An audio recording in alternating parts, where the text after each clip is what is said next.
Et dans toute la stratégie de la Jomar, surtout en tant que chef de guerre, la stratégie la plus payante dans ces expéditions?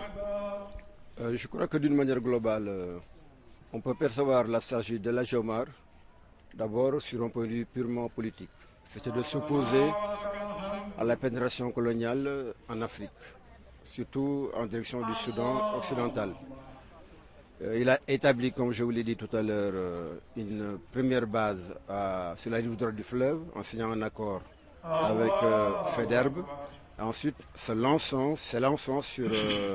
vers Tombouctou pour conquérir des bastions, pour pouvoir asseoir son empire et diriger cet empire et pacifier toute la zone ouest africaine qu'il a conquise pour éviter la pénétration coloniale et pour assurer la propagation de l'islam. Il s'est appuyé sur des bases très techniques sur le plan militaire. Vous savez que la guerre est une science. La guerre est une science et il y a un grand sociologue qui, en 1945, Georges Boutol, qui avait créé le premier institut de polémologie.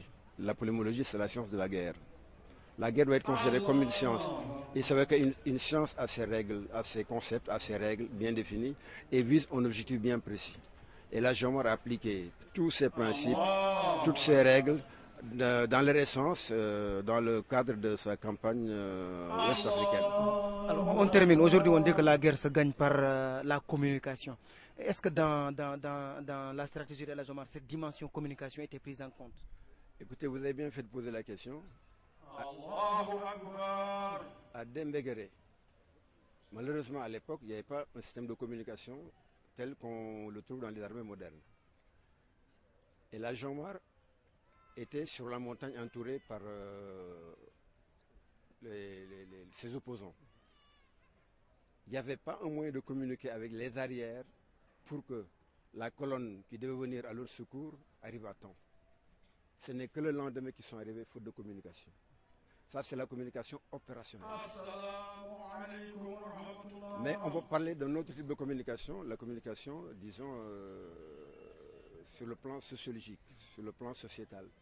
Et la Jomar savait se faire aimer et admirer de tous les habitants des contrées qu'elle a conquises, parce qu'il ne venait pas conquérir ces zones en tant que chef de guerre ordinaire, il venait pacifier ces régions. Il venait s'opposer à la pénétration des troupes coloniales de l'empire, enfin de l'empire colonial, l'expansion de l'empire colonial, exactement, qui allait venir oppresser ces gens. Et cette liberté qu'il a voulu conquérir, acquérir pour ces gens, c'était dans le cadre de l'élévation de l'homme noir dans toute sa plénitude. Donc je dis qu'El Jomar est un homme complet, il a toutes les dimensions. C'est le politique, El Jomar c'est le militaire, El Jomar c'est l'homme d'État, et il est complet. Et je crois qu'il est méconnu, et surtout de nous ses compatriotes. Il est très connu à l'extérieur, nous le connaissons et je crois que nous gagnerions à mieux le connaître. Et mieux, évidemment, moi je suis militaire, ce n'est pas le lieu de détailler les campagnes, les termes militaires techniques. Écoutez, ce serait un peu compliqué, peut-être je ne me serais pas fait comprendre, mais en fait, on peut enseigner la stratégie omérienne dans toutes les écoles de guerre, dans toutes les écoles d'état-major, dans toutes les écoles d'officiers. D'après mon expérience et mes études et ce que j'ai vu et ce que j'ai constaté, elle est complète. Merci. Elle résume tout. Merci. C'est bon.